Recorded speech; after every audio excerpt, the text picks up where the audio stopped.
وسط أجواء دينية وروحانية مميزة بمشاركة 45 حافظ وحافظة لكتاب الله تعالى، انطلقت ببلدية بريزينا بالبيض فعاليات الطبعة الخامسة لمسابقة فوج المجد الكشفي لحفظ القرآن الكريم، والتي حملت اسم الإمام المرحوم محمد حسين ورقة. في الموضوع للزميل مصطفى مسادي.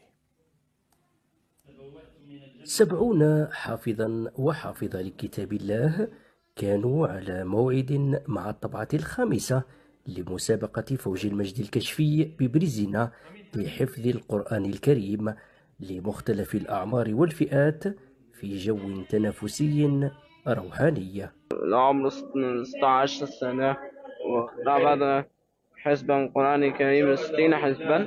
أدرس السنة الرابعة ابتدائي، أحفظ 27 حزبا، وأشارك اليوم في مسابقة فوج المجد الكشفي ب15 حزبا. وتميزت طبعة هذا العام في ارتقاء المشاركين في فئات حفظ القرآن، ما يعكس مستوى التنافس. سبق هذا العام مشاركة 69 مترشح من 4 فئات ومن 3 بلديات تابعة لدائرة بريزينا، وتستمر هذه المسابقة طيلة 10 أيام الأخيرة من شهر رمضان المبارك، ويتوج فائزين بجوائز قيمة مهداة من طرف